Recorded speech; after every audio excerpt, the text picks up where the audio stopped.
Hello, Aiden Polomoyo here, and today I'm doing a sewing how-to and devotional craft for Aphrodite.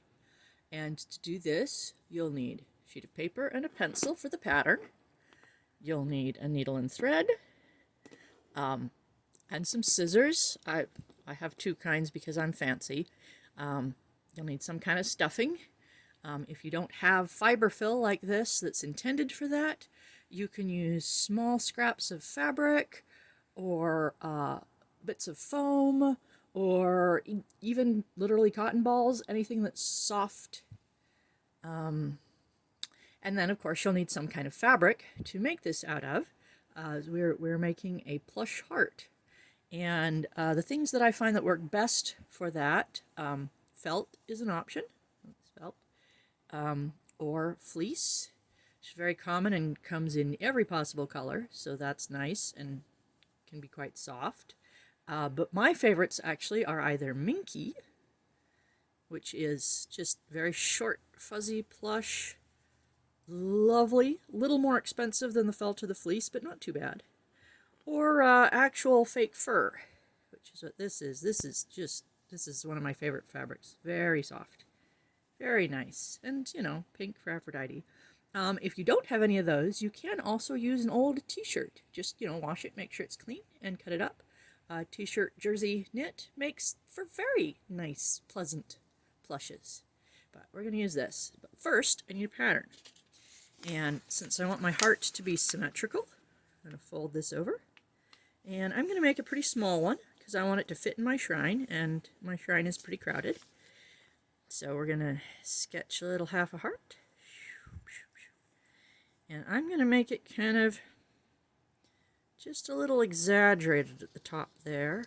A little longer and skinnier than I might otherwise, because the pile of the fur will make it rounder and floofier.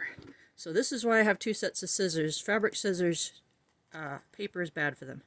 So we use the cruddy scissors to cut out the paper pattern.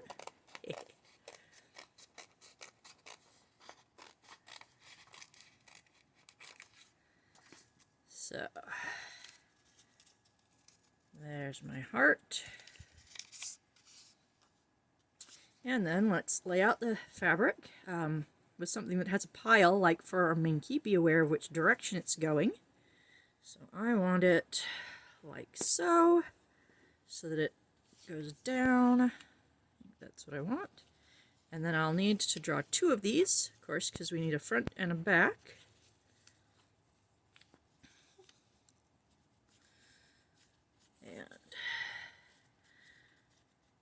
And of course, previously, when I've made a devotional craft, I made a burnt offering.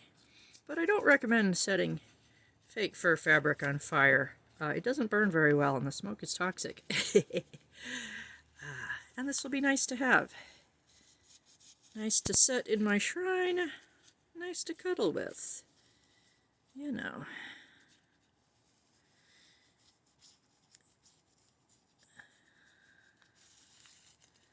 Alright, so there's that traced. Then we get the nice fabric scissors. Cut it out. Doop-a-doop-a-doo. Of course, regardless of what I end up doing with it when it's finished, this is a devotional offering, a devotional craft, so just the act of making it, I am dedicating to Aphrodite. So, even if I didn't have a shrine to set it in, I could still create as an act of worship. And of course, a lot of the time when I'm making things, I consider that an act of worship to Hephaestus, since he's god of crafting. And of course, sewing and fiber crafts are often associated with Athena. But as I said, for this one, I am dedicating it to Aphrodite.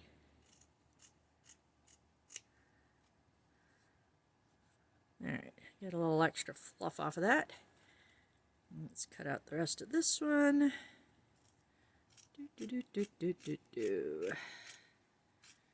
Alright. So, all this out of the way. There's our pieces. Now, if you have a thread color that matches the color of your fabric, that's ideal. But at least get as close as you can. I picked gray because I don't have this pink. But gray, you know, it's better than black would be, say. And what we're going to do is I'm going to decide where I want to stuff this. Now, the nice thing with fake fur is the pile will hide my final seam, my little gap that I have to stuff it through. But I'm also going to tuck it on the inside of the heart there. So that the plan is I leave a segment right there unsewn to stuff through. So we put the two pieces together, fuzzy side in, and I start, and I sew with what's called a whip stitch or an overhand stitch because it's very fast and very strong. So you just push your thread through, and it should be knotted at the end, and then you just go around and push it through from the same side again. No back and forth, just push it through and pull it tight. And that is what lets me sew pretty fast. So we're going to go along here. And while I sew this up, I'll tell you a little bit about, you know, me and Aphrodite to fill our time. I am transmasculine. I'm non-binary. I don't identify as just a man. But, you know, I'm definitely not a woman. So some kind of something. And so, of course, since I was assigned female at birth, AFAB, I was raised as a girl. And positive experiences with that, but also many negative ones. So I have a hard time with goddesses. You know, the whole divine feminine thing. Not for me. Most of the deities I follow are male.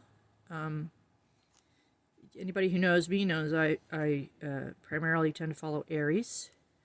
And of course I've mentioned Hephaestus. But Aphrodite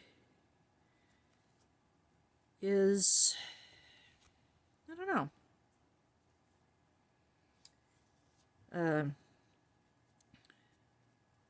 It's impossible to resist, I guess. Part of that is because of her partnership with Aries.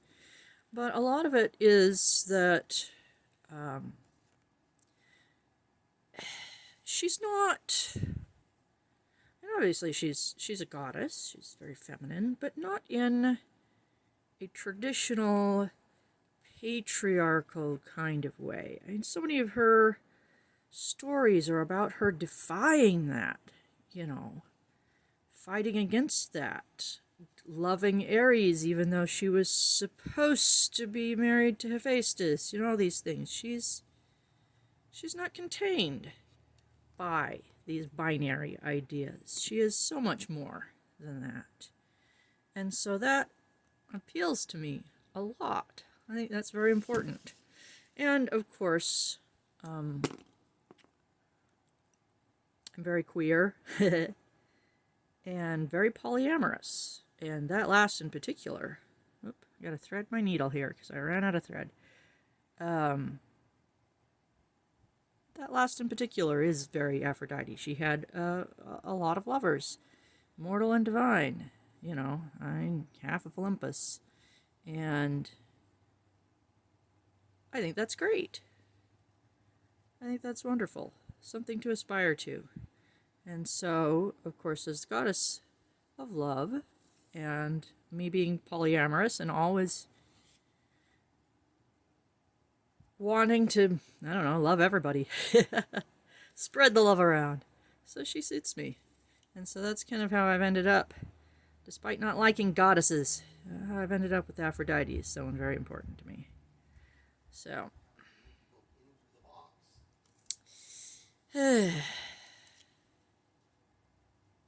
So yeah. Yeah, we're making progress on this. Stitch around. Stitch. And I haven't been worshipping Aphrodite very long. About a year now, maybe. When I first put my shrine together, it was just for Aries. But it didn't take long before I had to add her to it. Her and Hermes turned up pretty quick. Hermes, you know, he's not shy about butting in. So, and of course Hephaestus for the crafting, as we're doing here. And we're getting close to done with this. Hopefully my rambling hasn't been too boring. Well, so I'm going to come around the curve here, finish up this last little bit. Once that's done, I get to turn it inside out, and that's when I find out if my stitches are strong enough, because you can pop a stitch open doing that. You could do this on a sewing machine, of course, but honestly, the fake fur doesn't get along very well with a sewing machine. People get intimidated by sewing with fake fur, and that's partly because the machine just, makes it a pain in the butt.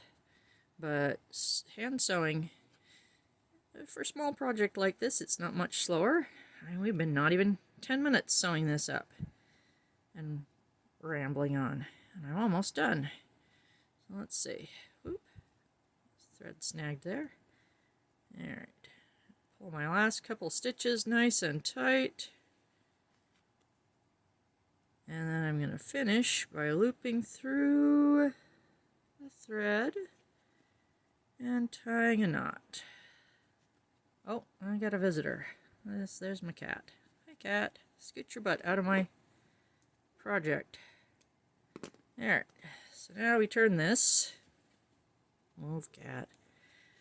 Now we turn this right way around.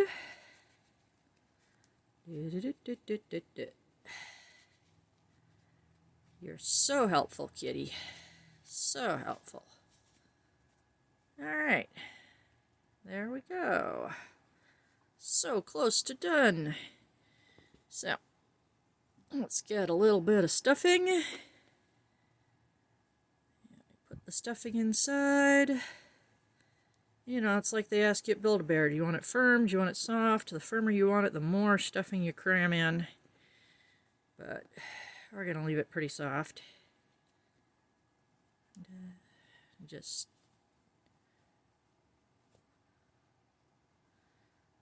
and it always takes more stuffing than it looks like it's going to. Like you take a wad of stuffing that's way bigger than the thing you're stuffing, and it'll go in there. But almost done. Last little bit. Get that in. Alright. And then you're going to have to wait while I thread my needle one more time, because we got to finish stitching up the outside now. And, oh, my nail polish, by the way. I had to buy it because the title of this color is Blacksmith of the Gods. It's Hephaestus themed nail polish. Thread the needle.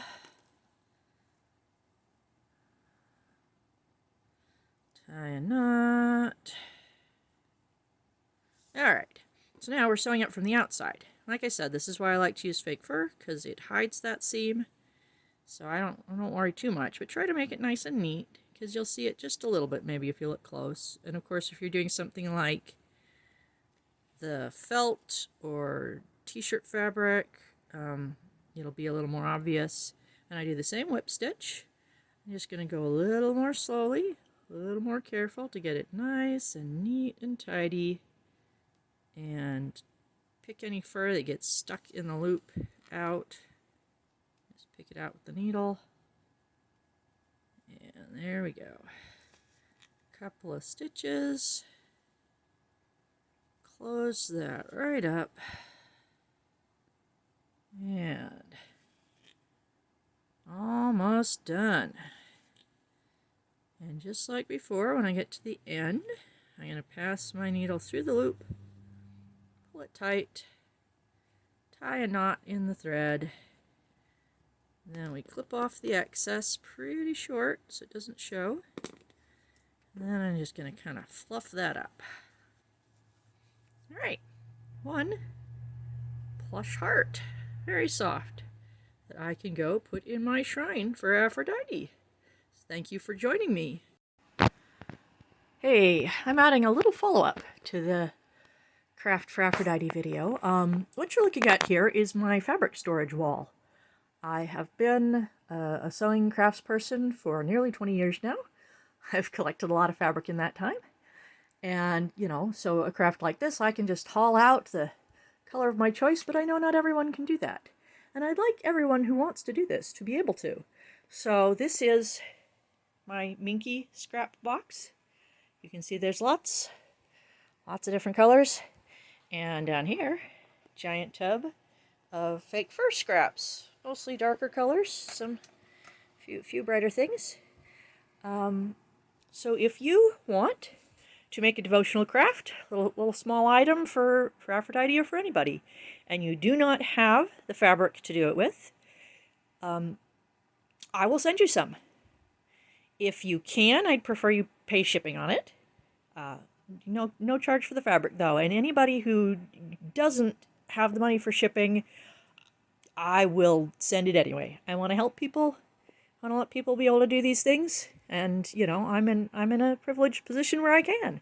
So contact me here on YouTube, Twitter, Discord, wherever it is you've run into me. Don't be shy. I don't mind. That's, you know, I wouldn't put this up here if I didn't mean it. So, good luck in your crafting endeavors. And thank you for joining me, and I'll see you later.